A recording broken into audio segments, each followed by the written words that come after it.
was. He was still him. I feel like once he went down to bantamweight, he was not him.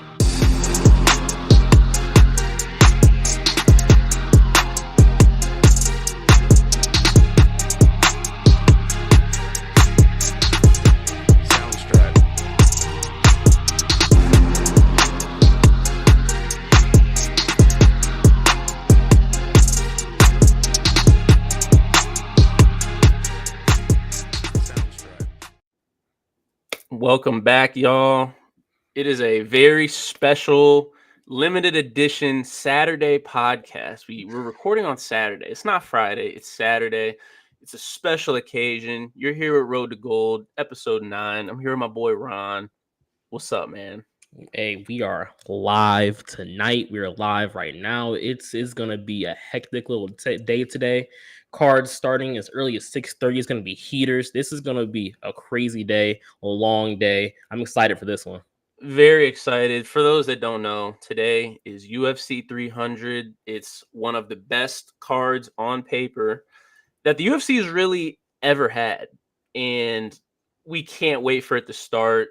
There's been numerous headlines, even non-fight related. I mean, Dana White at the press conference announced that there's going to be 300K signing bonuses. Now, I don't know if that means in total. I don't know what their number usually is. Maybe he might mess around and give a 300K bonus to somebody. I don't know. What'd you think when he announced that? You see the fighters' reactions; they were all hype. It makes me believe he's talking about per fight. Like if the fight's that good, he's slinging bonuses. I can only imagine this should be slugfest from everybody. This should be a crazy performance. I don't think he's ever given a bonus above maybe like 70, 80K before, but like 300K for UFC 300, this is different from Dana White. And this is tough because if you look at the card, I mean, every single person on this card could get a bonus. Some fights, maybe not as much, but I mean, you look at the main card and you're like, man, you got Charles Oliveira, Justin Gaethje, Max Holloway, Jamal Hill, Alex Pereira, like Wei Lee. That's just on the main card. You got guys like Yuri, Aljo, Rocket. Like, there's so many people. I don't know. Who do you think is most liable to get a bonus here? And which fight do you think could get fight of the night? But who do you also think could get performance of the night separately? Well, the easy answer is Gaethje, Max Holloway for the fight. The particular fighter I think who can be fighter of the night, I think I may be a little biased here, but Charles Oliveira. I may be a little. I mean, he has the history of doing it. He's up there in record. He's one of the most finishes in the UFC. But ultimately, though, I mean, like that's just realistically who you would have to say, in my opinion. I mean, Max Gaethje is gonna be. I mean, that's a fight for the fans. I mean, couldn't even imagine a better mix of two warriors in the cage you could have probably put against each other to like given a fight of crazy caliber how they get down. And then Charles Oliveira, like I said, Charles, he's been doing this for a long time. He's 34 years old, and all he knows is bonuses and finishes. I want to agree with you. I will say, and we're going to talk about it once we get into the main card. His opponent, Arman Tsarukyan. I mean, if there's a guy outside of Islam to nullify that, it might be him. I don't know. He's the underdog, which is very interesting. I'm very interested to see how that fight goes. Regardless, any of these guys could get performance of the night. Any of these ladies could get performance. Oh, for sure. Very interested to see how that goes. Also, something we touched on last week: new UFC gloves premiered. Not debuting with this card. I think UFC 302 in Newark is when they plan on debuting them. But nonetheless, it seems that last week was the straw that broke the camel's back with the eye pokes. They redesigned a new glove. It's supposed to have some more curvature, less seams in it for less grabbing, less cuts, less things like that. First of all, did you see this coming? And like, what did you think about when he announced it? I mean, we talked about it after that card. And it only seemed like something had to have been done. I feel like over the past couple of years, there's been more and more discourse about, hey, like, are we gonna get new gloves? What are we gonna do about these eye pokes? What's gonna happen here? It only felt like it was bound to happen soon. I didn't know how soon, but I mean, when better than like the biggest card of the year to announce something like this? So I mean, honestly, I probably should have. I didn't think it was gonna be this card, but I'm glad something's happening. I really didn't think it'd be this soon either. I mean, essentially, like 1 week later, he probably had it in the works. I mean, I'm not that naive to think they just said, "Oh, now we're just going to redesign a new glove," but it definitely is interesting, man. A lot of news, a lot of stuff going on, but nonetheless, let's just get into these fights, man. We got some stellar fights. We still got the main fight on the prelim we got to talk about, which is kind of where I want to just start off first.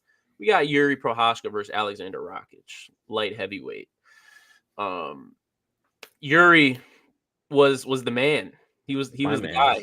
He was the prince that was promised. I mean, had the belt, had the fans, had everything. Unfortunately, got hurt, so he had to relinquish his belt. Yeah. And in the quest to get it back, he ended up taking an L to Alex Pereira. You know, happens. Those are two high-skilled, high-level fighters, so it happens. He's looking to get back on track here. But he's facing a guy in Alexander Rakic who obviously has not been as hyped as him. But nonetheless, he's a guy who has those wins against Thiago Santos, against Anthony Smith, you know, guys that have tenure, guys that have resume. He has wins over those guys. What is your first impressions of this fight? This is an interesting matchup because of the skill set of Alexander. He likes to be on the outside a little bit. He wants to. He's very quick hands though. He likes to be on the outside, but he likes to box a little bit. He entries very quick, very fast. He takes opportunistic takedowns. He's a solid grappler, especially if he feels like he's better than you. He'll be quick to go for a takedown just to kind of control you, do some ground and pound work. He's a very interesting fighter for Yuri because Yuri he's so unorthodox and he wants to just walk you down the entire fight. He wants to have his hands down, nothing but head movement and strikes from just crazy angles that you just don't expect. He wants to elbow and knee. Like, Alexander doesn't have to particularly run from Yuri, but he needs to stop his forward movement. He needs to keep Yuri just on the outside, is what I want to say. Because if Yuri gets to that clinch, if he gets him against the cage, that's not a situation that he wants to be a part of with Yuri. Because Yuri is gonna elbow, knee, hook, slip. He's gonna put every technique possible. He loves the flying knee. Look, there should be some kind of odds out there about how many flying knees Yuri attempts this fight. I'm thinking the over has to be 2. I'm thinking maybe 3. He's going to attack with some flying knees, some elbows. Alexander needs to gain Yuri's respect. He needs to gain his respect to make Yuri a little more hesitant to entry in. And once he gains his respect, that's when the fight can go Alexander's way a little bit because then he can get to his range, get into that quick boxing, those leg kicks, body kicks. Maybe if he sees an opportunity, a takedown, and especially since Yuri keeps his hands down a lot, so much, he gets him in trouble. That could be an opportunity for him to really kind of overtake the fight and have it go his way. But with the wrestling ability of Yuri, with how great his striking is, his knockout power, how unorthodox he is, how just surprising he is, I gotta go with my guy Yuri. I think he's the prince he was promised. He's the guy who I need to see go get that belt back. So, one interesting thing you said is you feel like Rakic shouldn't press forward. You think he should, not against Yuri. Yuri invites it, I believe. You know, even if you go back to watch Alex versus Yuri, we all thought Alex was going to just, kind of do Yuri a little bit like how he did Israel. I mean, not exactly the same because, of course, Yuri is a little bit bigger. He's stronger. But I feel like we felt that Alex was going to kind of be a little bit more in front of Yuri to kind of land that left to get those kicks off, which he was still able to do successfully. But Yuri was taking control of the pace of that fight. And come the second round, before the the takedown attempt, before the knockout, all that, Yuri was finding a groove walking down Alex. He was finding a groove in that. So you gotta think, if Yuri can do something like that against Alex, who is a superior striker, just in mixed martial arts and striking in general, I can only imagine how he may feel about getting in there with Alexander. Well, that being the case, I feel like he should honestly take maybe not the opposite approach, but I mean, the thing about Alex Pereira we're talking about here, is he is so skilled that he can go forward, but he can also be a great counter striker, and he can fight off of his back foot. We really seen it in the second fight against Israel, which I know he lost, whatever. But even in that fight, there were times where he would press Izzy, like he would press him. But then there were other times where Izzy essentially would press him. And we saw how he performed going on his back foot. And so kind of relating that back to an Alexander Rakic, I'm not so sure he should accept how much he should accept going back, because you got against Yuri for Alex Pereira, when he was going back, like you said, Yuri was finding his groove, very unorthodox. It's even when especially when he's walking you down, it's like, man, I got to account for these unorthodox strikes, these weird elbow angles, these weird uppercuts from the floor. I got to account for that. And I'm also going backwards. So I got to, be able to maneuver backwards and account for that. I feel like if Rakic can maybe not go as forward as he normally does, because I agree with you, he could definitely step into some trouble there. But he kind of needs to hold his ground, draw a line in the sand, if you will, because I don't know, I wouldn't want to be going back against Yuri. You're right. You're right. Like you said, he needs to earn Yuri's respect. The moment he earns Yuri's respect, that will be the moment that I believe, will find success in the striking. Because if he wants to be on the out, not that Yuri isn't good on the outside, but his style doesn't work the same when he's not pressing forward. When you have your hands down and you're just constantly just weaving, and especially a guy like Yuri, he throws a lot of good kicks, don't get me wrong, but he's not a kickboxer. Right. He really isn't necessarily a Muay Thai kickboxer or anything like that. He wants to press forward and just hit you with. He wants you to either stand in front of him or be walking backwards. If you're not doing one of those two things, he can't really unveil his entire arsenal. So, like, you're definitely right. If Alexander can get a little bit of that respect, tides can turn a little bit, possibly. Now, you're Alexander Rakic. You find yourself going backwards for whatever reason. You can't figure out the distance because of his unorthodox approach. Do you turn to, clinches, trying to get a takedown, trying to get a grapple? We know how well versed Yuri is in that department, but Alexander Rakic himself is well versed in that department. So, in times of turmoil, do you resort to that? One thing I like about Rakic is he's a smart fighter. When you watch him fight, it gives an energy of, like, I know my game plan, I know what I'm doing. So if he does find himself in a situation where he needs to clinch and take down, I believe he'll be able to do that, especially if he surprises Yuri. But he's not going to put himself at jeopardy doing it. Right. He knows, like, if I'm in this clinch for too long and don't get this takedown, he's going to try to get an underhook on me, elbow, maybe take me down. If I don't get this takedown off this clinch, if I don't get this single leg, he may try to reverse positions. And like you said, Yuri is well versed. If you let him on top of you, he has submissions, he has pressure, even on the ground, he has ground and pound. Alexander knows. Rakic, look, he knows I cannot get into any type of position that may leave me vulnerable, especially on the ground, against a fighter that's this chaotic, has this much energy. So I believe he can do it, but he needs to just choose his opportunities. Don't just recklessly go for anything because Yuri has that in his bag now. That's there. Yeah, we seen it when he submitted Glover. I mean, I don't want to say he got dominated that fight because he didn't, but Glover was clearly going to win, and we all thought it was going that way. And then 5th round magic, Yuri pulls out a rear naked choke, gets him up out of there. So you're right. If I'm Rakic, I'm not going to take unnecessary risk because a lot of fighters do that. They get confident. I think it comes from a sense of when you get in there, you kind of know your opponent.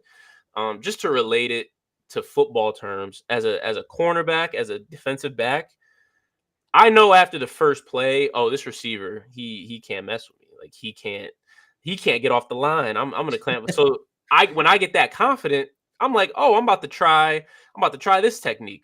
Oh, I'm about to have my eyes on the quarterback a little more. I'm about to do this and that. And I feel like it's kind of a perfect translation to MMA, whereas some of these fighters, they get in there and they feel like, oh, this fighter is not anything special. I feel comfortable. I'm gonna shoot a takedown. I'm gonna see how he is on the ground just because I want to see. He could get in some trouble doing that, I think. For sure. And especially in the UFC, MMA, like I'm sure they do film study. I'm sure they talk to their coaches. Mm-hmm. But like you said, you get in, the music's playing, you're in there, you're jazzed up, ready to fight. Like your game plan may have been not to take somebody down. Like I'm sure that some prey didn't think I'm gonna jump guillotine all fight to get a submission win. That wasn't his game plan. Yeah, but it honestly might have been. It may have been. It could have been. But at the same time, you get in there, you just start feeling different. You watch some film, you feel different, and then you just start to, get confident. I mean, try some things. You test out the waters. He don't want to jump that gilly against Islam. I'll tell you that much. Definitely do not want to jump that gilly against Islam. Which is interesting because I feel like that's we'll talk about that later. I feel like that's what the fight that's aligning in the summer, but we'll talk. I think so. You're going with Yuri. I'm going with Yuri. I'm gonna go with Yuri too. Rakic hasn't been in there in something like 18 months. He blew his knee. Against Jan like 2 years ago, and it was like a non-contact situation. Right. He was just moving and hit the ground. Jan, of course, gets the win in the situation, but yeah, it was unfortunate. No, I definitely remember that, and it's no knock on Rakic for being out that long because those injuries, nothing to play with. But nonetheless, when you're out for not even 12, he was out for over 12. He was, a year and some change, which Yuri's no stranger to because we saw him be out for a year. Shoulder. And he tried to come back and did not get the job done. So I don't think Rakic gets the job done here. I do think it is a competitive fight. I mean, the line right now is a pick 'em essentially. So I don't know. I think I'm gonna agree with you here. I'm gonna go Yuri. This next fight, I mean, it's pretty much couldn't be any further than a pick 'em. Couldn't be any further the opposite of a pick 'em. It's pretty much written in the sand here, but that's the good thing about this sport is that in MMA, anything can happen. In other sports, it might be a little more lopsided. MMA, everybody has a puncher's chance. We're talking about Bo Nickel versus Cody Brundage. One of the most, on paper, lopsided fights in UFC history. Bo Nickel, the 5-0 standout wrestler from Penn State who made his name before he even got into the UFC, is now in here. He gets a step up in competition against a solid Cody Brundage. Minus 1,600 right now. That's a little better. I was gonna say it was plus 2,000 if I'm not mistaken. I guess I don't even want to ask you your thoughts on this fight. I want to ask you specifically, Cody Brundage. You're in Cody Brundage's corner. What are you telling him? What are you telling him leading into this fight? Cody, look, your best traits are your wrestling. Let's do our best to make this, unfortunately, a boring fight. Let's make this grimy. Let's make this a wrestling match. Understandably, of course, you're probably not even the wrestler that Bo Nickel might be. I'm not gonna tell him that, but I'm just being realistic. But we're gonna do our best to control what we can control, and we're gonna clinch. We're gonna try. We're gonna try to surprise him with a takedown. And if for any reason you get a takedown, you absolutely cannot let him up. You absolutely must steal that round. And if you can steal one round, all you got to do is make one other round close. That's all you got to do. Do whatever you can to get on top, steal a round, and then we go out there in a bang. We go out there. If you can get another takedown, that's great. If not, we're going to go out there swinging. We know takedown's coming. We're going to try to get rid of it. We're going to do our best. Like I can only imagine cardio has to have been a maybe like maybe the thing they had to focus on in camp, because when you're just outclassed everywhere against your opponent like this, you have to rely on another weapon. And I think cardio would have to be that other weapon I'd have to think about going with. And if you can at least keep your energy higher than Bo's throughout the fight, you give yourself a better chance than not. So just use that cardio, steal a round. Let's make at least one other round at the least bit close. We can do that. We have a chance. So you're encouraging wrestling. Yeah. I think I have to. I think Bo Nickel's striking has gotten better. Cody, he's not a great striker. He's decent. He's competent, but considering what I've seen from Bo as of the past couple fights, I think his striking has improved. He may be just better. Cody's best trait is his wrestling. Therefore, I find it hard to tell if that's my best weapon, even though it's not as good as my opponent's. I'm gonna have to lean on that a little bit. I'm gonna have to kind of lean on it a little bit, because if I can steal around with it, hey, that's one more up than I don't have to worry about. Oh, man, that's tough. I mean, we're talking about the Hodge Trophy. He's like the Hodge Trophy winner. Yeah, something like that. Like he's Penn State glorified, man. If I'll say this, I do agree. If Cody Brundage can get success early, whether that's land a takedown early, even if you're close to a takedown, maybe you didn't complete it, but you had him in trouble and you got him close. Maybe you're winning the clinch battles. If you can get that early, I think I agree with you. Might as well play to your skill set. Might as well. I will say Bo Nickel's level of competition to this point hasn't been that high. So it's hard to say whether he is like that on the feet.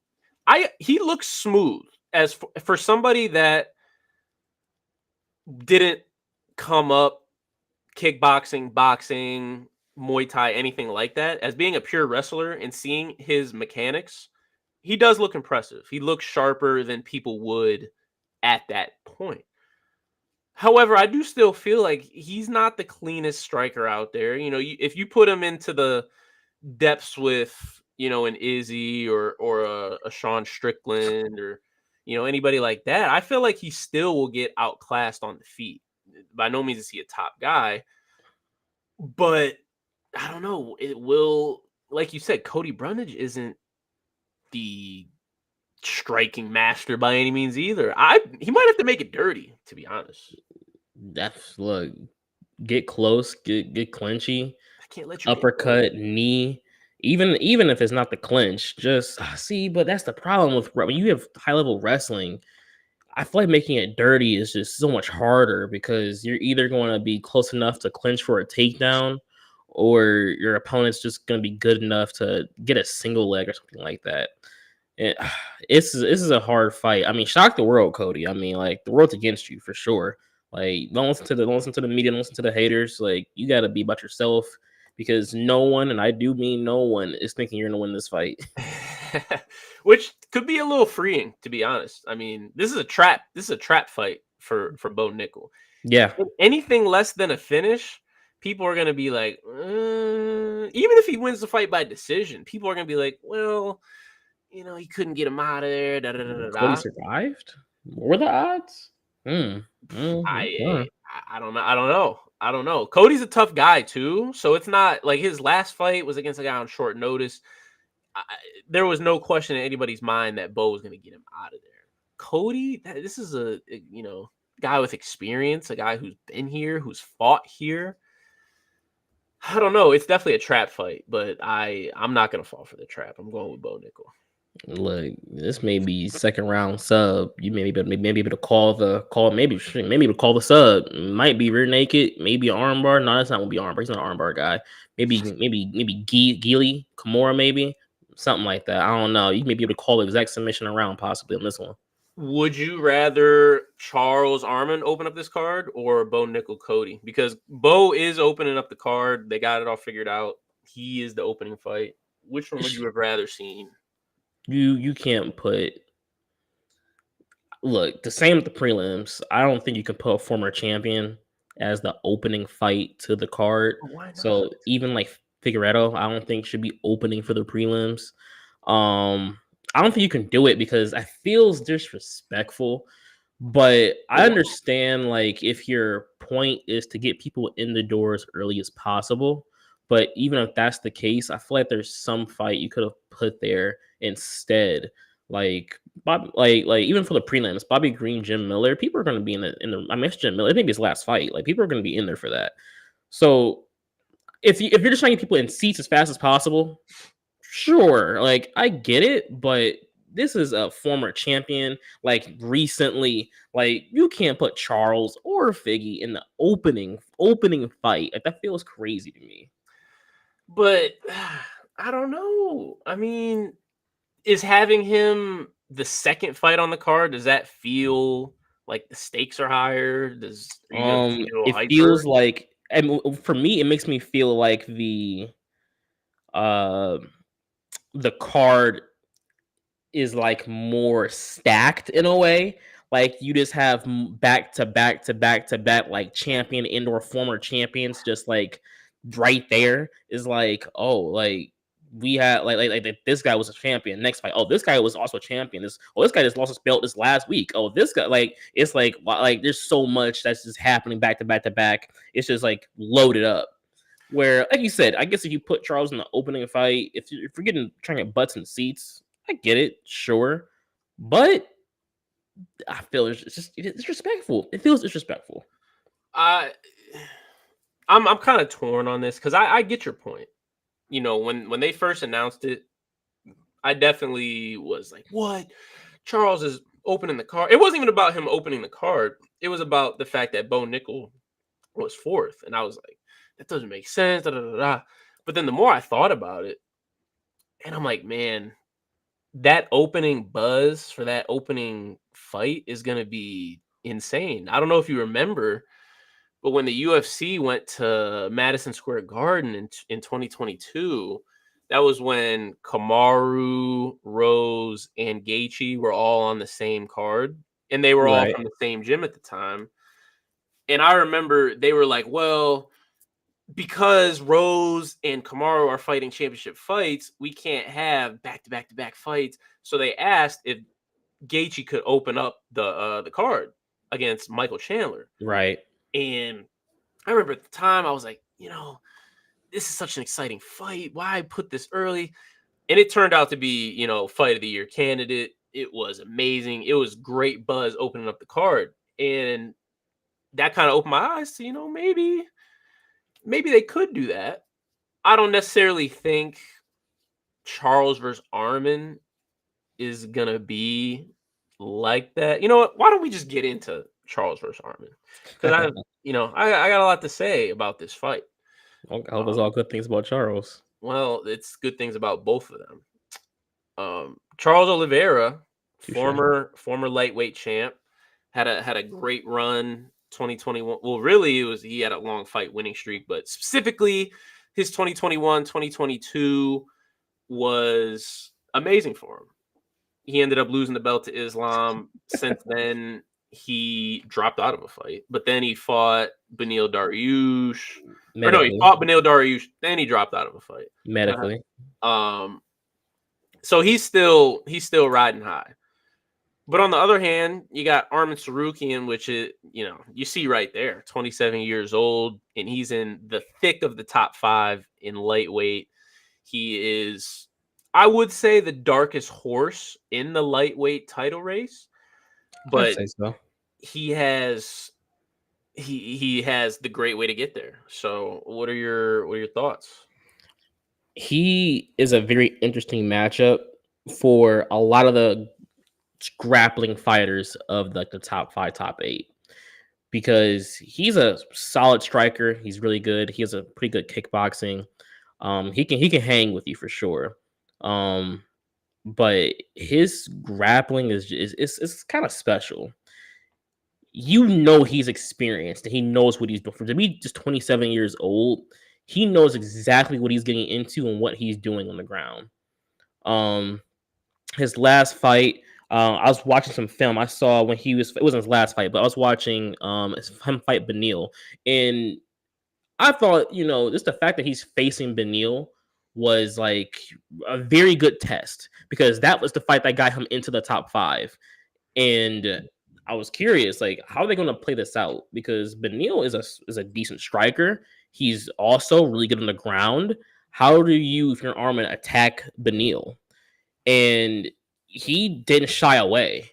He went in there. He got himself a knockout. He showed he is not afraid of anyone that might even, maybe you do have some great submissions, maybe you do have some good striking, but Arman doesn't care about all of that.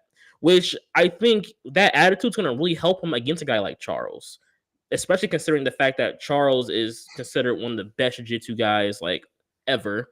He is another kind of unorthodox striker. He throws us a lot of like crazy strikes just randomly, like crane kicks. He'll also throw a couple flying knees, head kicks, seem out of nowhere. He throws a lot of elbows and whatnot. He wants to clinch you up or get you against the cage a little bit. But Arman, he will shoot a takedown. He's not afraid of going on the ground with Charles. He's not afraid of any of that At all. So, and he's so smart. He's deliberate on the ground. He knows when to be, when to go switch positions, when to go for some ground and pound, and when to stay safe. This is a little different for him, because fighting another grappler, a wrestler particularly, is one thing. When you're fighting someone like Charles Oliveira that just needs that arm to be positioned in a certain way, or that neck to be just a little too close to his arm, or his back to be a little too much a torque for a turn, he's gonna grab that opportunity immediately, and off of the strength of that may be the submission finish he needs. So I think on the ground you're gonna see him a little less active. But to be honest, this fight, grappling wise, may look like what we wanted to see versus Islam and Charles. Okay. I agree there. How does it look on the feet? I think it's funny. I don't know, because Charles, he fights one way. He only knows exciting. He only knows push forward. He only knows, I'm gonna get in this pocket and I'm gonna throw hook, body kick, high kick, hook. Like he's trying to throw hooks. He'll throw some jabs. He'll throw some leg kicks. But he strikes with purpose. He strikes to hurt you. He strikes to maybe even get close enough for a quick little takedown. But he does things with purpose in there. And he wants to stay in front of you. That's all he cares about. He wants to be in there, which gets him in trouble. Because when you're facing other good strikers, you can't just be in front of everybody, Charles. You can't just do that. You'll get caught. And he's known for getting caught. Doesn't matter how good of a boxer or striker you are, he'll be in front of you. And if he gets caught, he'll be on his back. And he doesn't care if you get on top of him, which is, I guess, okay when you are Charles Oliveira. But, losing around because you just decided to be in the fire and not get out of it, like, I think that's such a terrible way to lose a round or even lose a fight. Because if you were just smart enough to just say, hey, let me take a step back, I can land at my combo, let me get out of here, so many fights go a different way. But Charles has that problem, and Arman has shown in the past that he's not afraid of anybody. So all he knows is, I need one. That's all I need.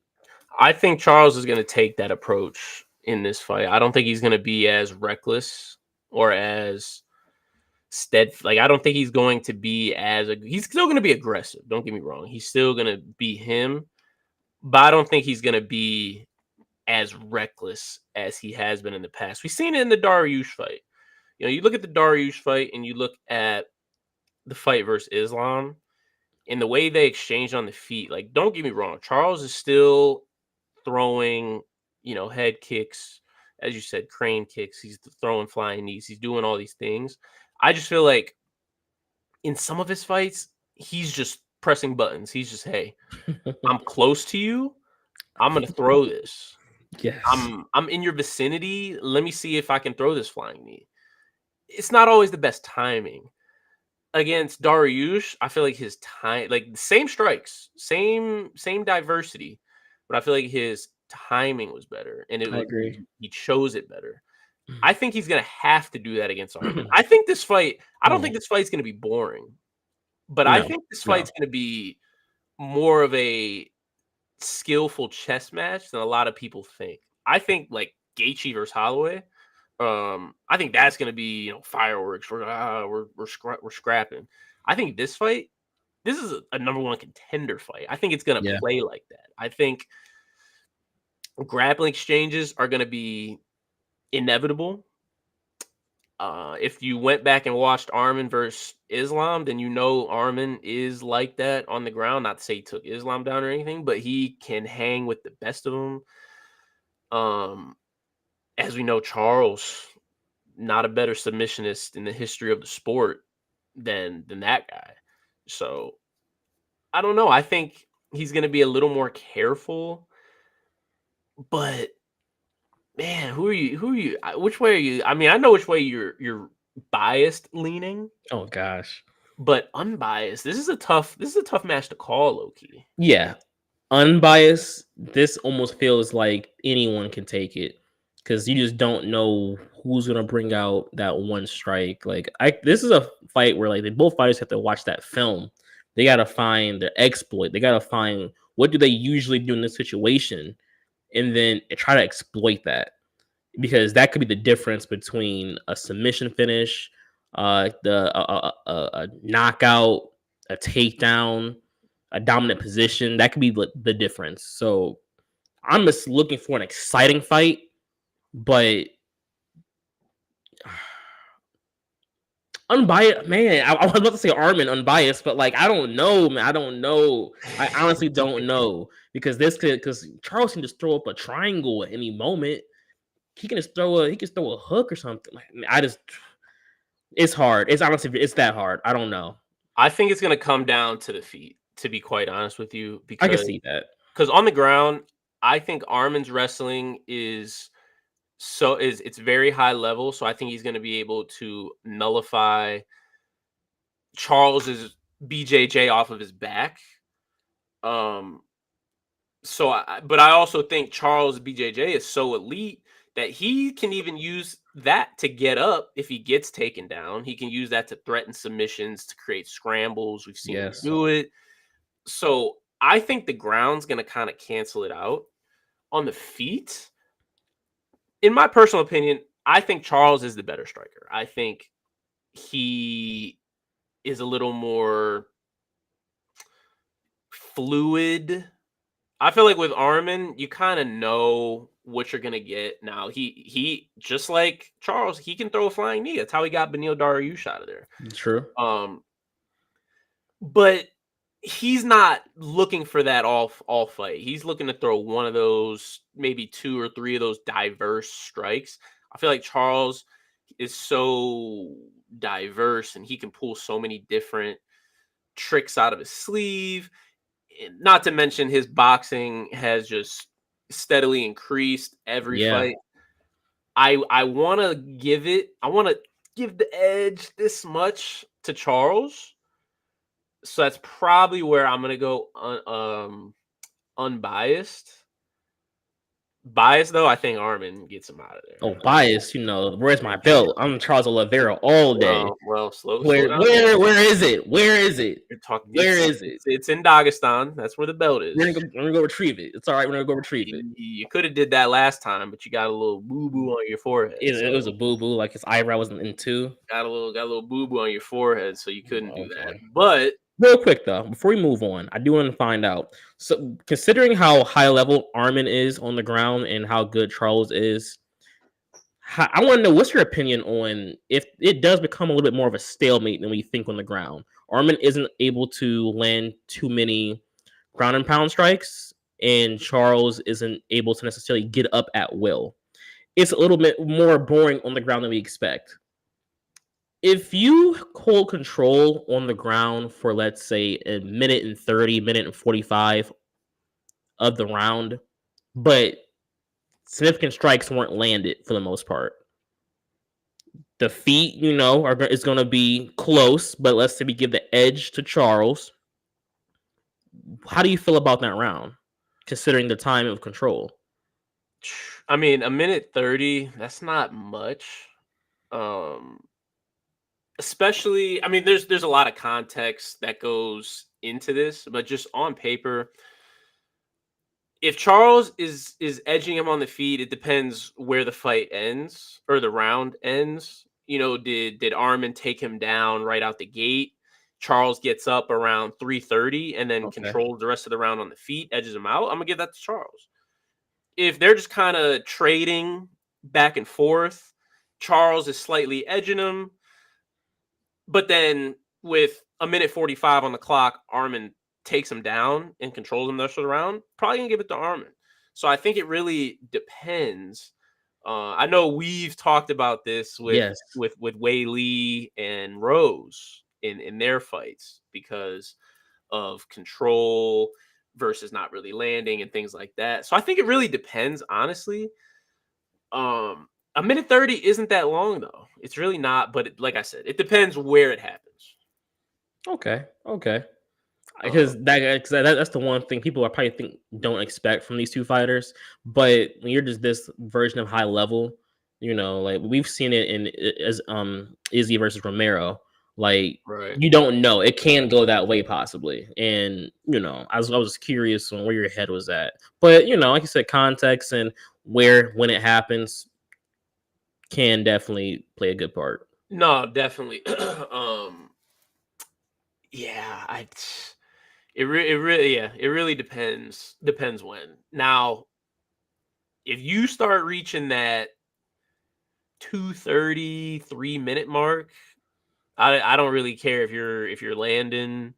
I don't care if you're doing whatever. Like if you get three minutes of control, I'm probably gonna give you the round. Unless Armin takes him down, Charles gets up 2 minutes left and then knocks him down.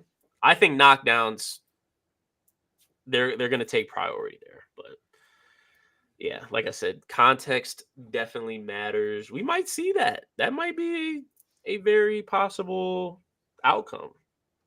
I'm excited. No, I am. And that's the third fight. That's the second fight. I mean, we still right. Gaethje versus Holloway, the BMF title, the battle of the grit. Two friendly guys who they've had the opposite of beef. They've been very complimentary of each other. They've been very kumbaya, if you will.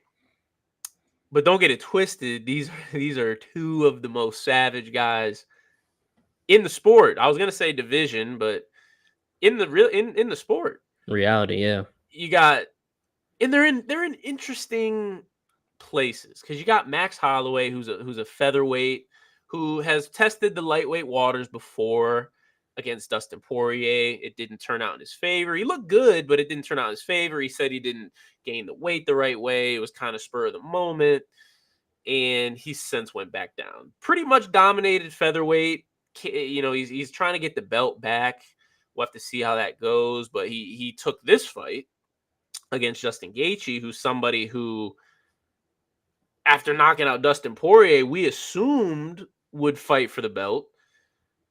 But instead, he took this BMF fight. So you got two guys who this fight doesn't technically really mean much, but it really does at the same time from a legacy standpoint, Yeah. from just a love of the game standpoint. It probably means the most on the card because both these guys, like I said, have savage reputations. I guess if you're either of these guys, are you signing the dotted line here? Like, if you're Max, are you signing this? Or if you're Justin, are you signing this knowing you could have potentially got a better opportunity somewhere else? I think this is more or less a question for Justin. I think Max truly, like you've seen the interviews, he doesn't care. If you're pound for pound on the list, Right. you need to be fighting anyone at any time, regardless of weight class. You make the weight, drop the weight, you do what you do. And he's also in a place of limbo right now, considering I do believe Ilya's going to rematch Volk in Spain. That's going to be later the year. So he's kind of like, why not? Might as well fight to take somebody else. Where Justin, I feel like this wasn't something he needed to do. I feel like this is a fight that may have more to risk than it is really to gain for him. Because this fight is a lightweight fight, and we're talking about the simple fact of okay, now like this, like though it's for the BMF belt, he lost a fight in lightweight to a guy that's notoriously fights featherweight, and then if he wins the fight, we got a nice little payday. But that doesn't get you any closer to the belt because the number one contender fight is Charles Arman. Like, it's kind of like, why did you take this fight? Like, I can only assume taking this fight, there had been a conversation between him and Dana, and they had talked about the risks maybe of a win and a loss.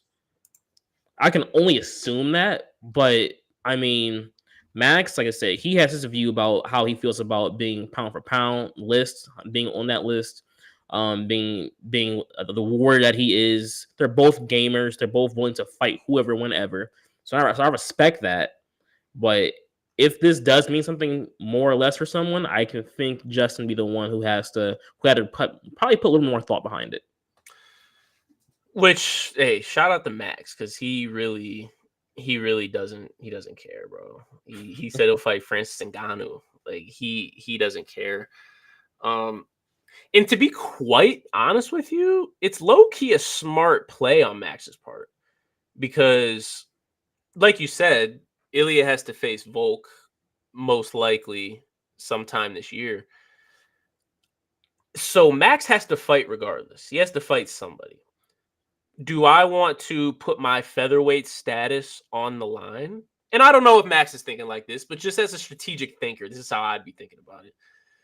Do I want to put my featherweight status on the line or do I want to put my lightweight status on the line? I can go up to lightweight and I don't really care. I mean, obviously I want to win. I want to be BMF. I'm a competitor, blah, blah, blah. But if I lose in lightweight, I'm not even ranked up there. So it doesn't matter. really, I don't really care. If I take a contender fight at featherweight, I'm the number one contender. If I lose this, I'm not fighting for the belt. I'm not out of there. Can Max lose this fight and then still fight for the featherweight title? Assuming Volk and Ilya fight and then Ilya wins. I believe so for sure. I think there's, if you look at the rankings, and if there was if there was a newer featherweight that was rising the ranks really fast, and he hasn't fought before, Max wasn't able to fight before, and like I think there'd be possible risk of losing that opportunity to that fighter. But I mean, he's beat Ortega, he's faced Yair, he's had those fights already, and he has the wins over those guys. And I feel like you can't just, even if he lost this fight, you can't just skip over Max, considering the history he already has with those fighters. And Max hasn't lost to anybody really besides Volk. Fact. Like, if it was like, it's he needs that opportunity to fight either Volk again or fight for the belt versus Ilya.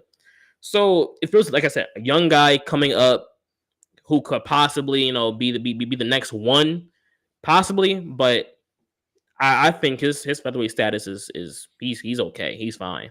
Fighting Volk again would be insane. I'm not gonna lie. I Like wouldn't want that, to see it, but it I may would. have to happen. I would. But I'm a Max fan, so I pray he gets a chance to get at least one of them back. But it would look crazy. But you just spoke facts, all true. From what I'm getting from your statement is that Justin Gaethje essentially has more to lose here. And let me just tell you his thinking. He acknowledges that Sarukian versus Oliveira is the title eliminator. He's actually quoted as saying that's the title eliminator fight. The only way I can get my name in the ring now is by standing out on this card. So I think his plan, honestly, is to try to knock out the one man who's never been knocked out, let alone knocked down. He's never even been knocked down. He wants to do that so then he can try and jump the line. But if he doesn't, he still thinks that he can fight maybe one more time at the end of the year. Assuming that, see, that's the thing though. I don't know the winner of Arman and Charles. Like, they're not fighting Islam till it's what, April? They're not fighting till September, October, right? I'd imagine. You think they Maybe fighting again in the summer? I could see it. I could see a December fight, possibly something like that. I do believe it'll be later in the year. So, yeah, I don't know. I mean, Islam has said that he is returning and he wants to return in June. That's why personally I think he's going to fight DP. I think he's fighting Dustin Poirier in June. So that way he fights Dustin Poirier in June. There's two competitors. It's really the winner of the BMF fight and it's the winner of Sarukian versus Charles. Whoever wins that and whoever looks better gets to fight him at the end of the year. So I guess which fighter? I don't even want you to pick which fighter. You could, but I'm picking them. Who do you think will stand out the most from either of these fights that can warrant them a victory or award them a chance to fight Islam? I will say the fighter who has the potential to stand out the most might be Arman, actually. Really?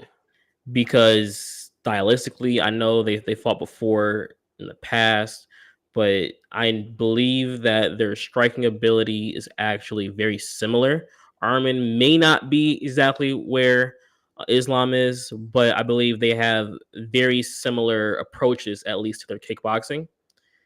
And Arman's gotten better and better. And if he can show he can handle a guy like Charles Oliveira on the ground, if he can show he can strike with the likes of a Charles Oliveira, knowing his package and what he can do on the ground and everywhere else, I believe it can most definitely be very surprising for how he may really show up. Because you can almost play out Islam versus Gaethje.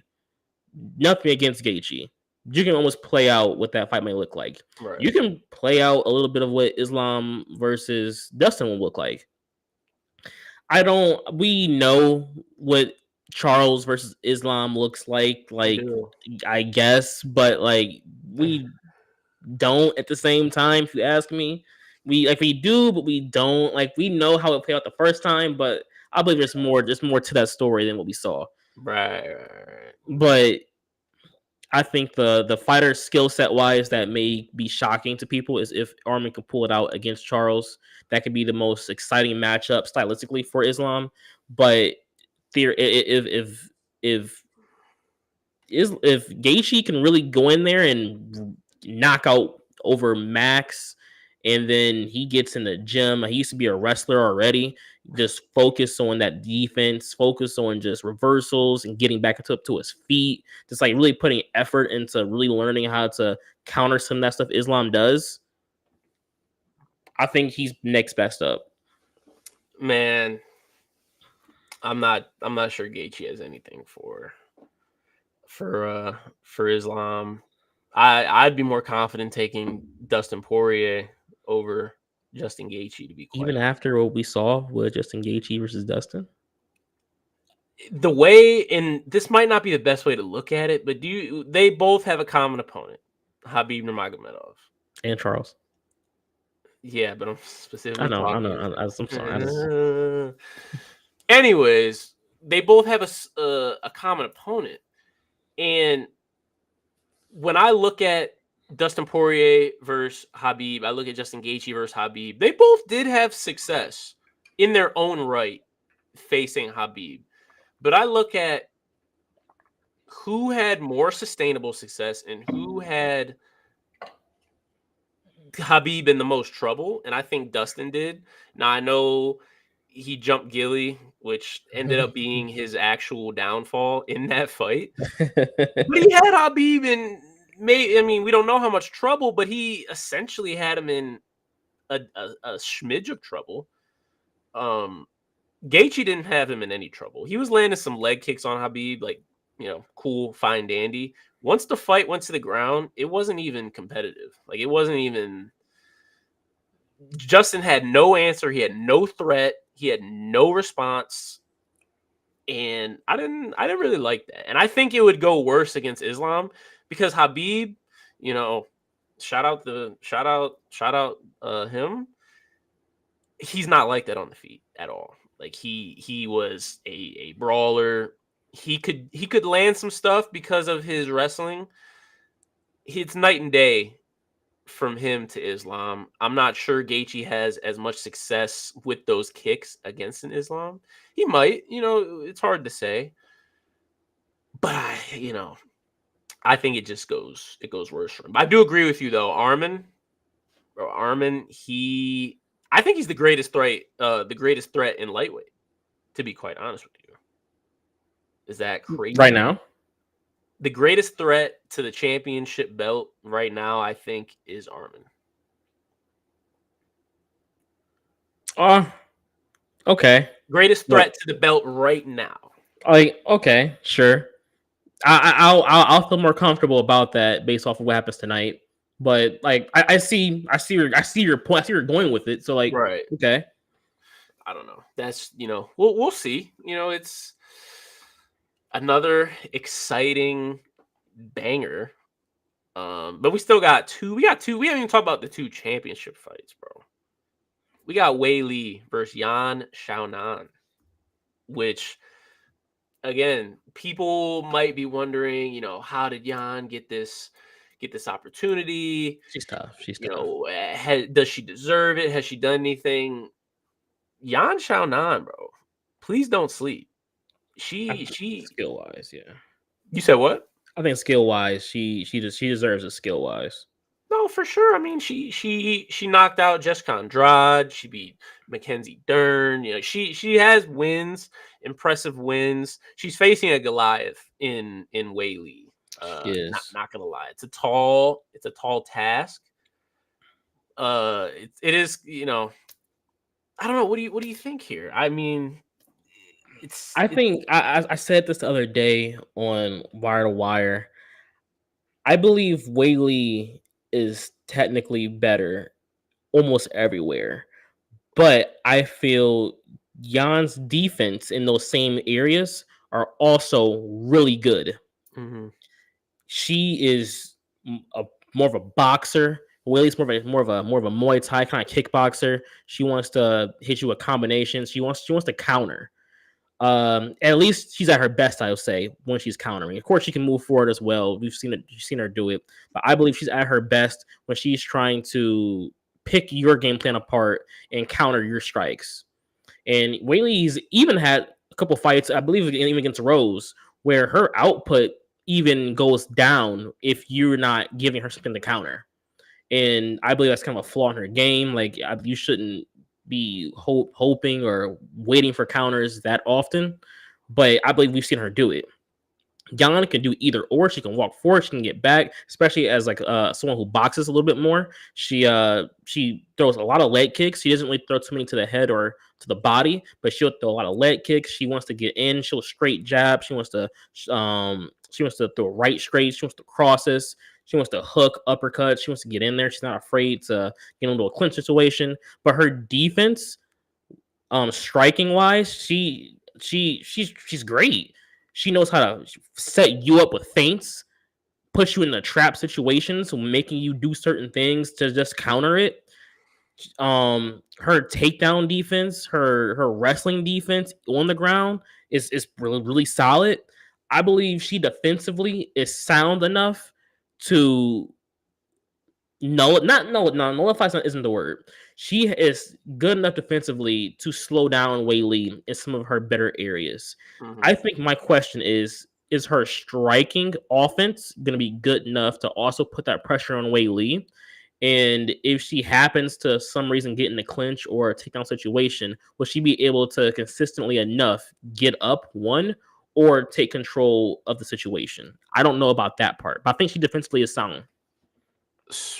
So I agree. We know Wei Li's path to victory here.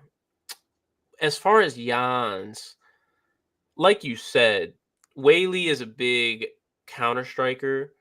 I don't think it would be wise for Jan to just blast in there. Jan is a counter striker. She's good at counter striking herself. That's how she got Andrade out of there. Yeah. So I guess if I'm Jan, I also don't really want to go to the ground. I don't want that. So it's like, what's her path to victory here?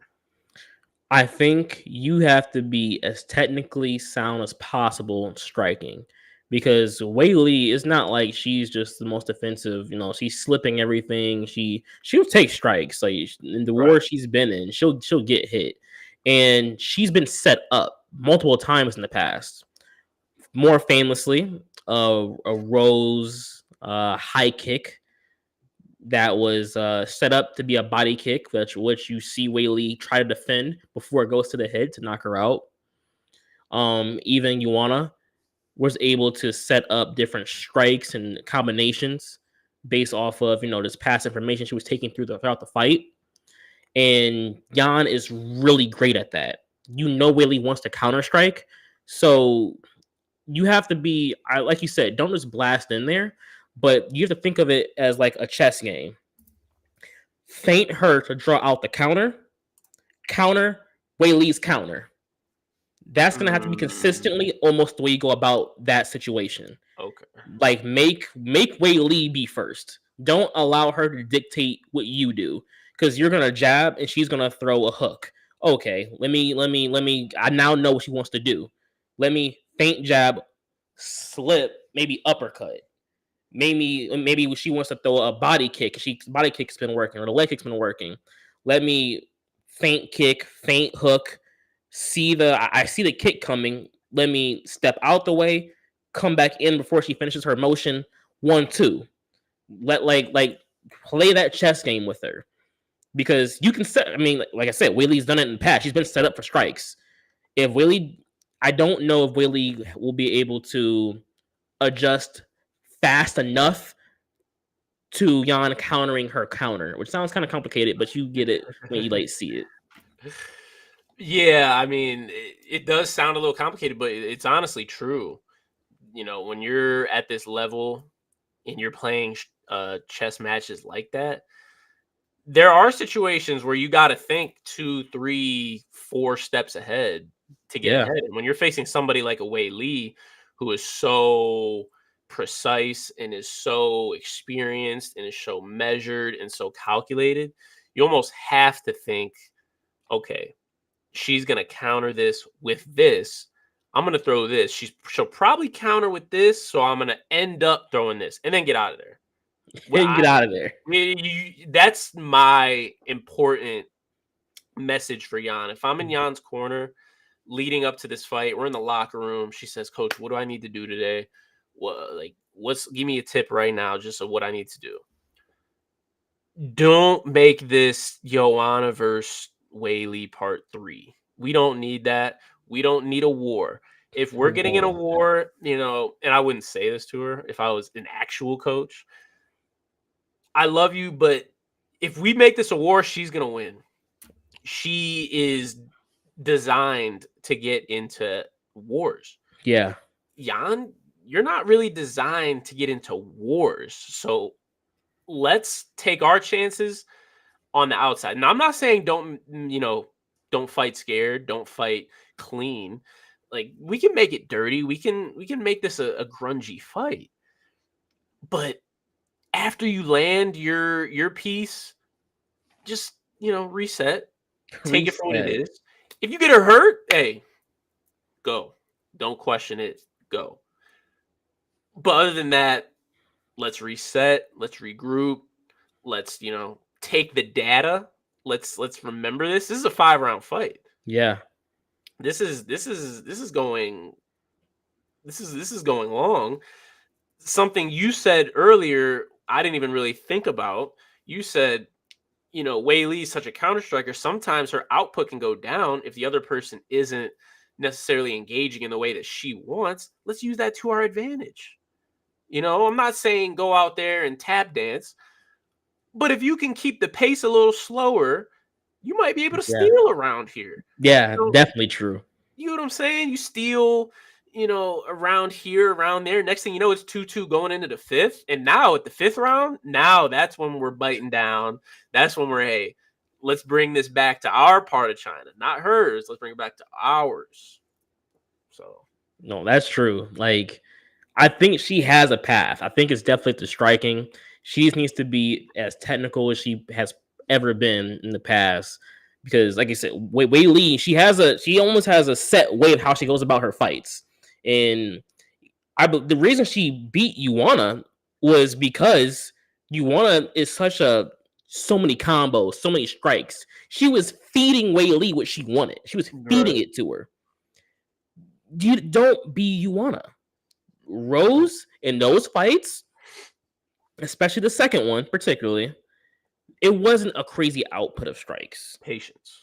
But that patience led to Weili not giving the same output as she did against Ioana. There was moments where there may have been only 15 significant strikes landed. And it's because Rose was being calculated. She knows Weili's dangerous. She knows she's strong. Let me not even get there. This is going to be on my terms. Jan, put it on your terms. With that being said, I'm going Weili. I gotta go Weili here too. I do think Jan has a better chance than most are giving her to win. I believe so too. But Weili, and I hate to put it so crassly, but she just got that dog in her. I don't think Jan has that dog in her yet. Not to say she can't get it, but I haven't seen that dog in her. Whereas with Weili, we've seen that, witnessed it. We've seen it many times. I don't know. Should be a good championship fight. Very excited for that. I mean, we got one more championship fight on the card. Oh man. Yeah, the title of 300. This one. The number one fight on the bill. Alex Pereira versus Jamal Hill. Very interesting. Very interesting. Just seeing the discourse of how people are talking about this fight. A lot of people are writing off Jamal Hill. Writing him off. He was the former champ, got hurt, had to relinquish his belt. Pereira stepped in at the right time, got the belt. A lot of people are writing Jamal Hill off. They're saying Pereira is too precise, he's too sharp, and he's too powerful. Are these statements true? Should Jamal be written off? Written off, no, because I believe you can. The eye test tells you that Jamal Hill definitely is a really good striker. He has the power. He is even, I believe, a smarter striker than people give him credit for. Like, you watch him against Glover, I feel like he was very tactical, particularly to avoid not only getting taken down. I mean, of course, it happened when you're facing Glover Teixeira, but like he was very tactical in the way he was going about certain engagements. But even when he got taken down throughout that fight, he showed he can handle himself on the ground, which I think that just shows enough. He trains. Like he's not just a guy relying on power and technique. Like he trains. Like he works on his craft. Glover has his own gym. Like he like you feel me? Like Jamal Hill, he's here for a purpose. And he must that purpose be known. I think the reason people write him off is because his experience. Yes, you beat Glover when he was like 50, was he 42, 43? He was old. Your next best notable fight was against a 38, 39-year-old Thiago Santos. That is not the experience of a championship fighter. Though you did beat a champion, I'll give you that. You beat Glover, and I give you respect for that because that's a good win.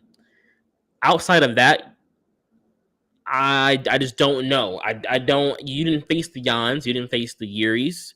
I know Dom gets a bad rep, but Dom fought almost every single light heavyweight champion in the past 3 or 4 years. So even fought Dominic Reyes.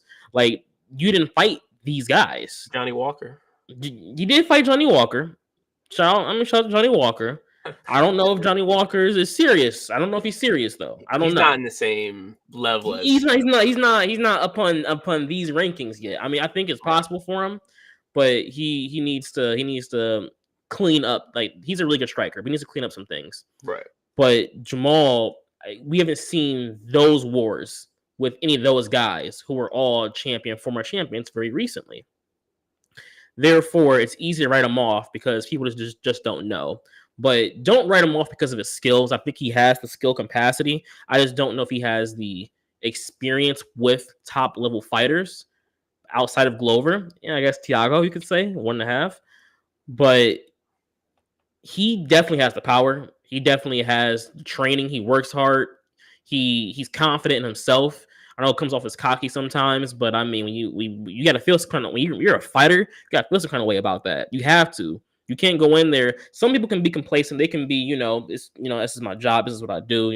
I'm just humble, and that works for a lot of people. Not everybody has to be humble. Not everybody has to just sit there and just let everybody know I'm just the nicest guy outside. No, he can talk that shit if he wants to. He can talk that talk.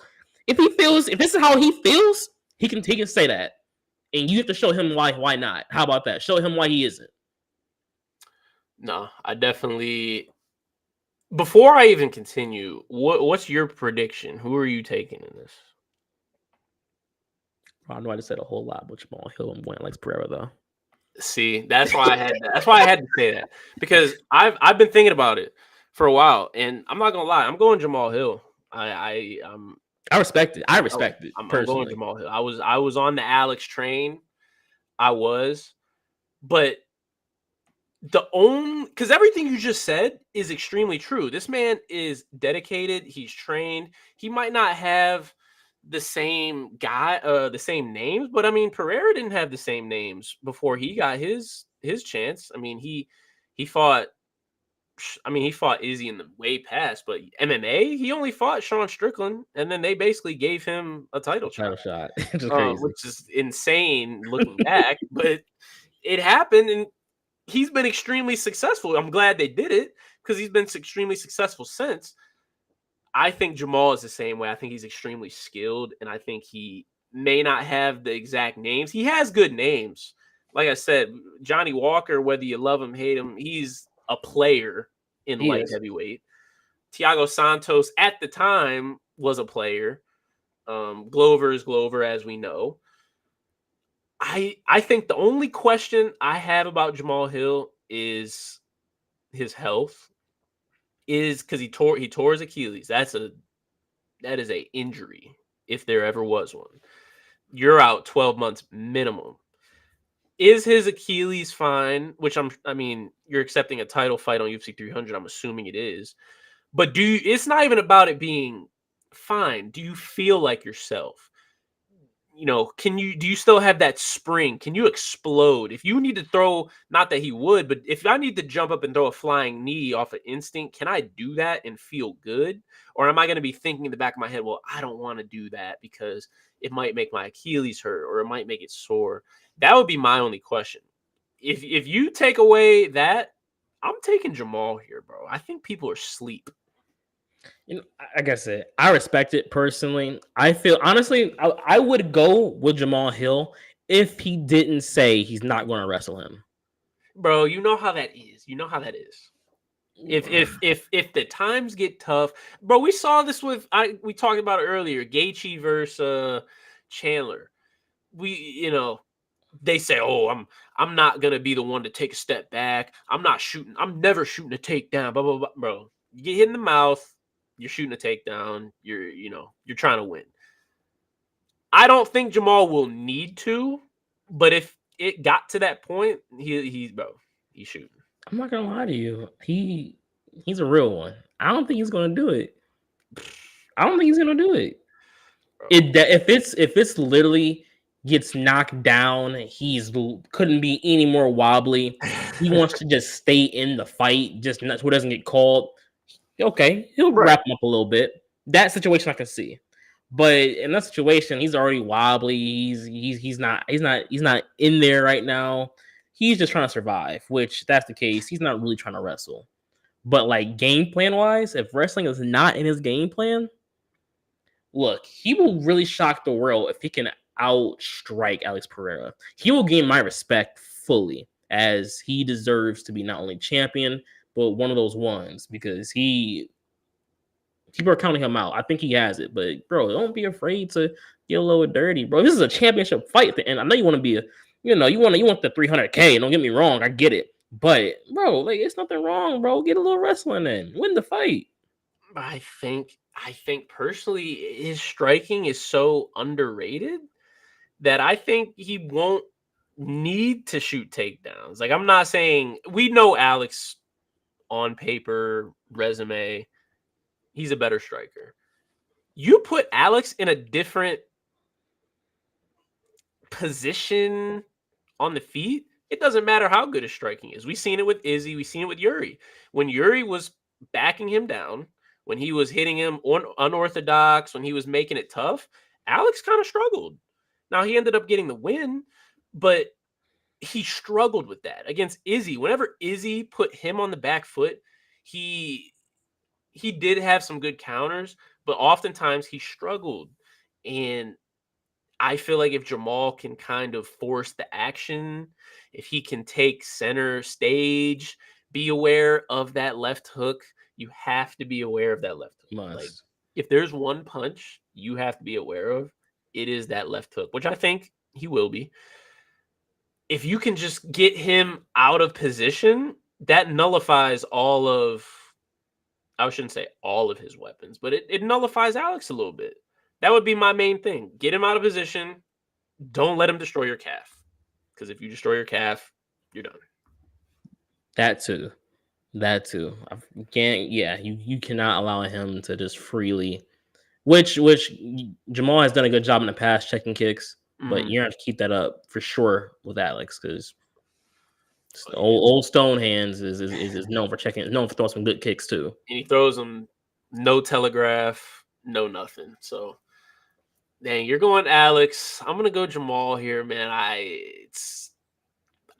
Jamal's plus 110 right now. That's good. Like that. I mean, you can't be mad about that at all. You really can't. Like, I'm not mad, bro. A lot of these fights on this card are essentially pick'ems. I mean, the Yuri Alexander Rakic we talked about is a literal pick'em. Right. Which leads into the next segment, plays of the week. There's so much value on this card. There's so many ways to get a win with so many different fighters. We might not even want to limit this to just a play of the week. If you had to build some sort of, maybe not, it could be a full parlay, half parlay. What are you stringing together? I got some stuff put together based off of who I think is going to really win these fights. I put together a realistic one for y'all. Not that I plan on betting anything like that, but Hypothetical. I put something together though. Alex Pereira, he was around minus 135. I felt that's gonna be a win. Whaley, she was minus 550 when I last saw. I thought that was crazy. I think it should be a little closer in that. That felt a little disrespectful.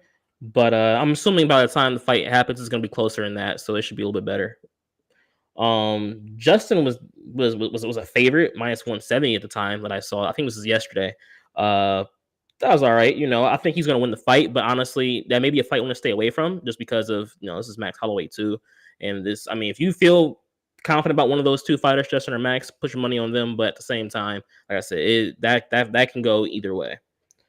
Charles, I last saw yesterday was plus 130, 185. That's still true. Is he still plus? He's plus 180. Go put that in. Go get that in there. Go get that in there.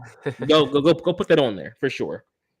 Bo, that's not gonna make you broke. Don't even put it in there. It's not worth. It's not worth it. It is not worth it at all.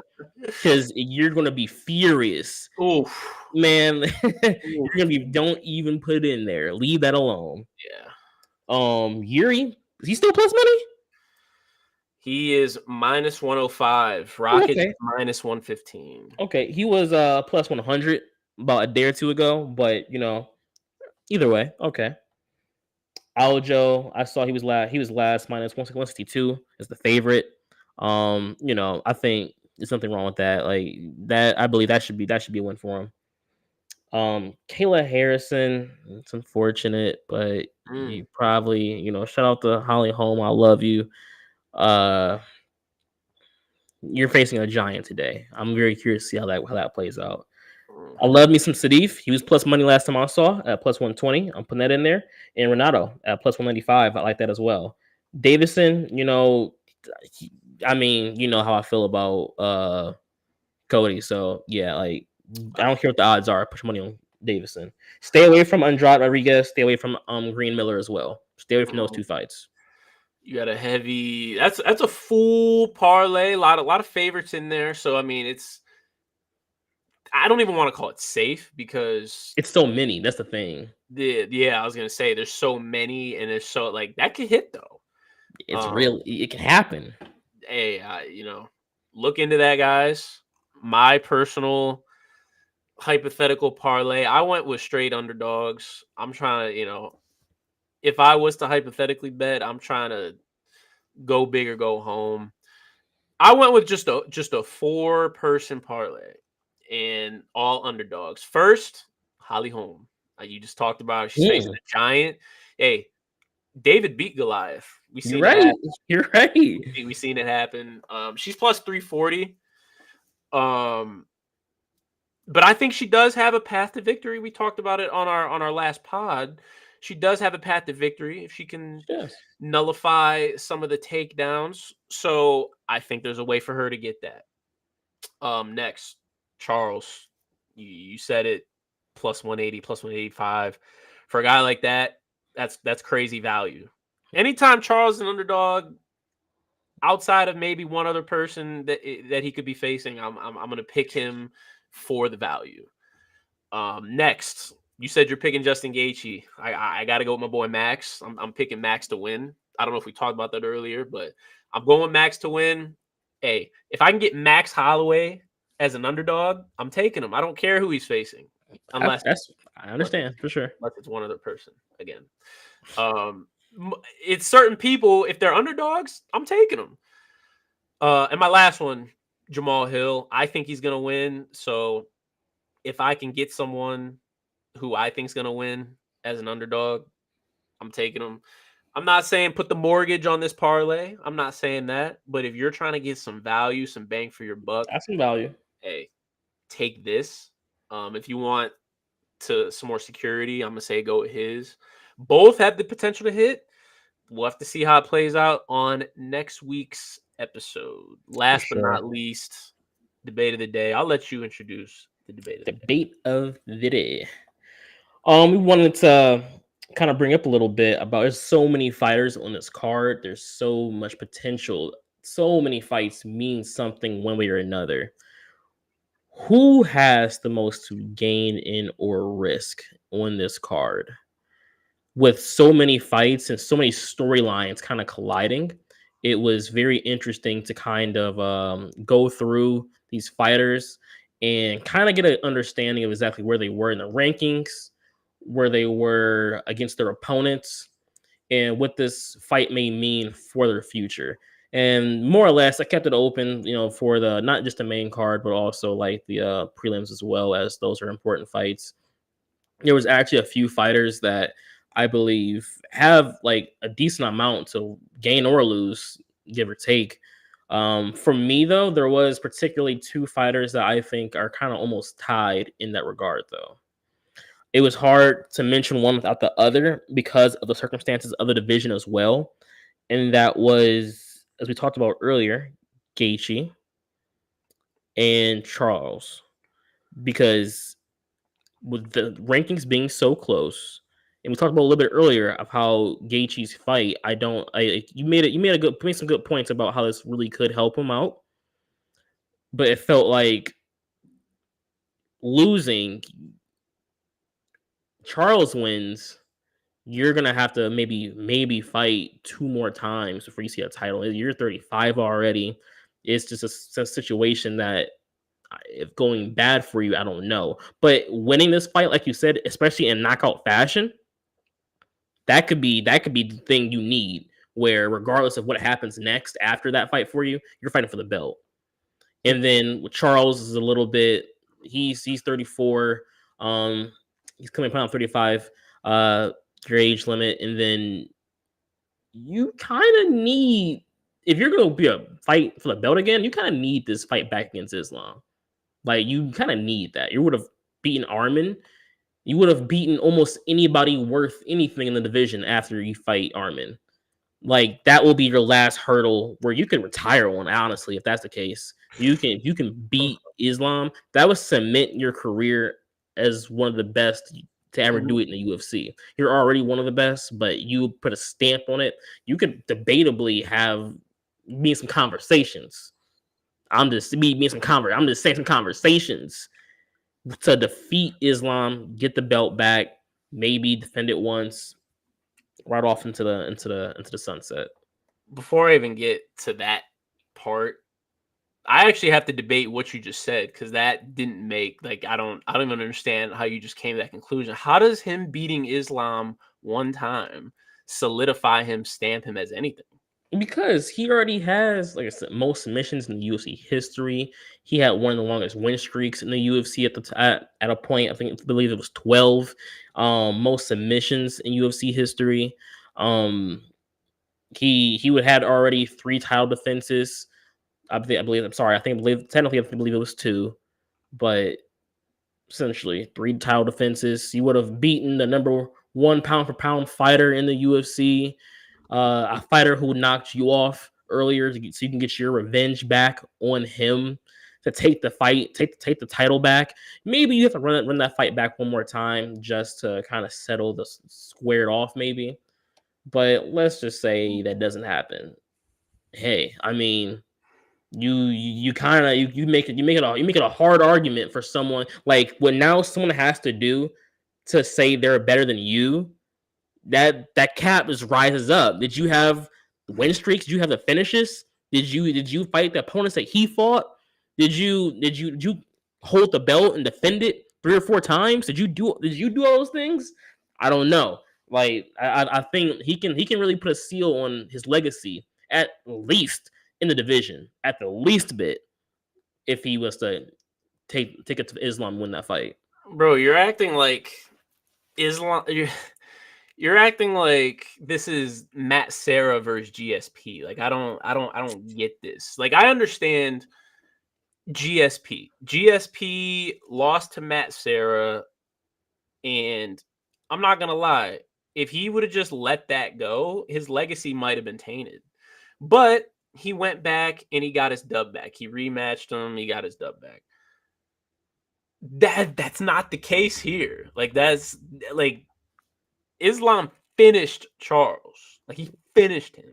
Okay. Like he got him out of there. So if they rematch, and Charles wins by decision, by submission, whatever. Okay.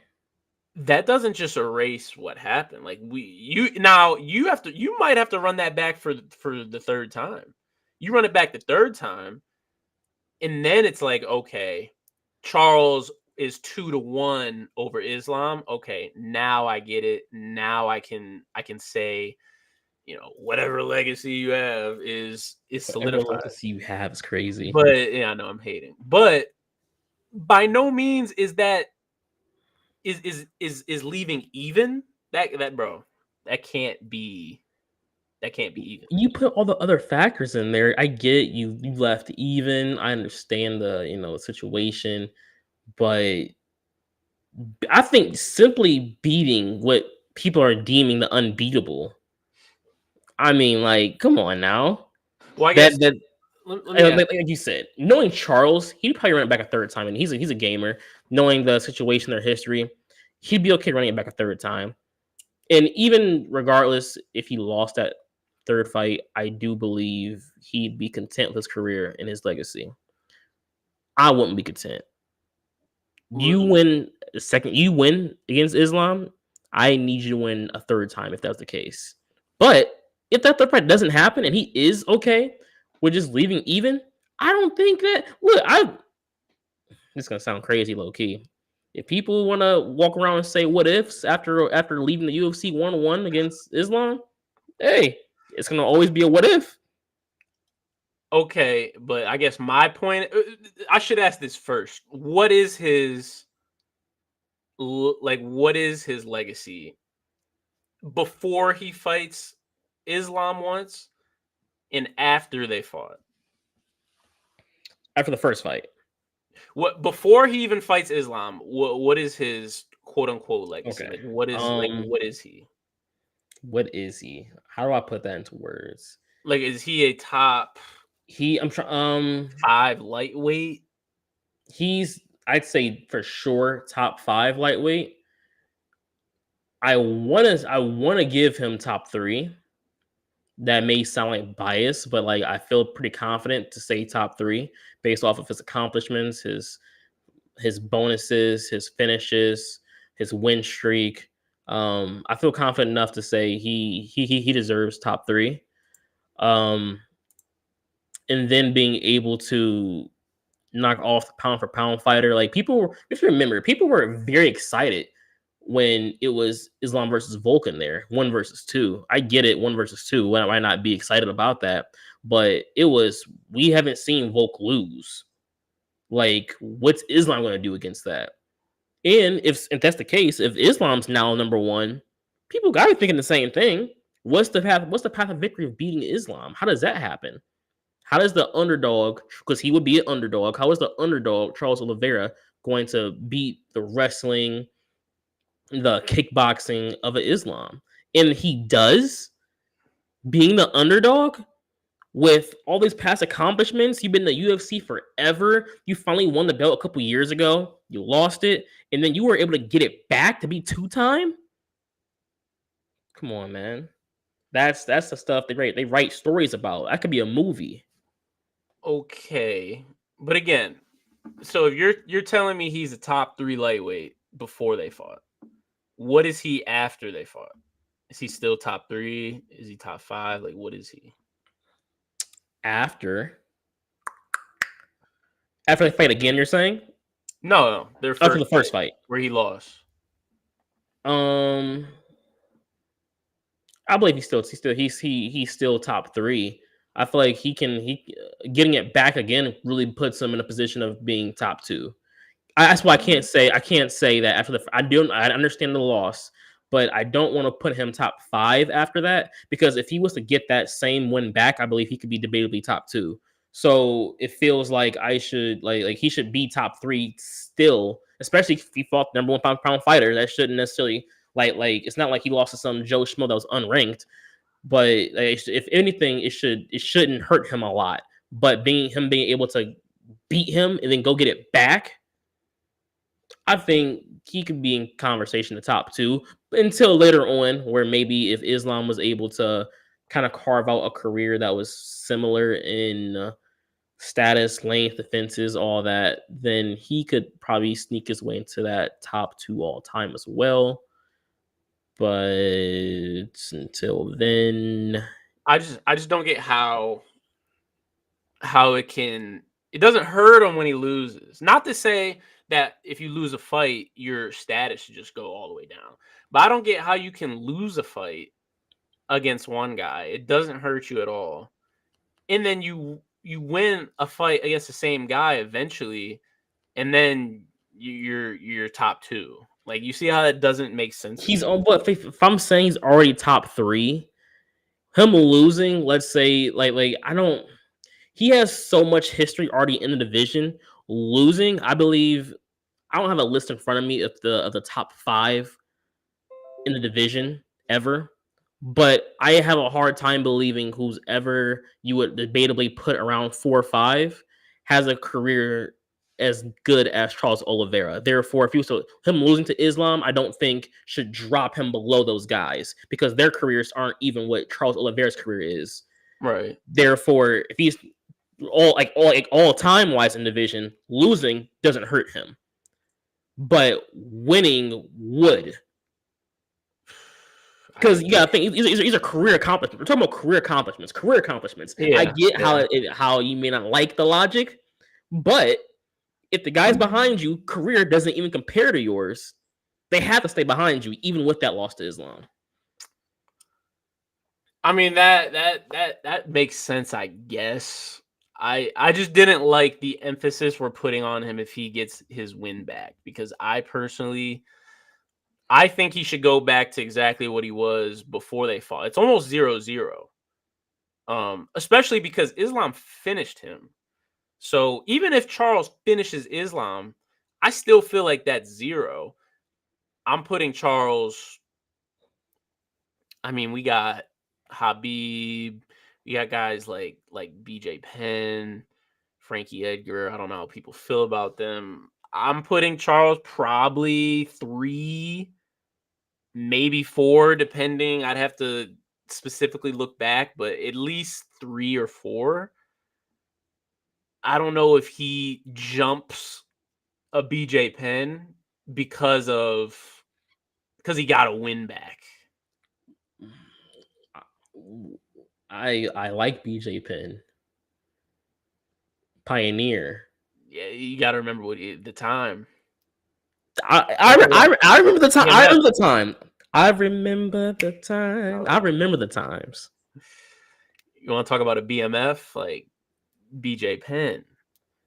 But I understand, because I used to be on the side of I don't want Charles in my top 5. Like I don't want him there. But most submissions, he's win streak.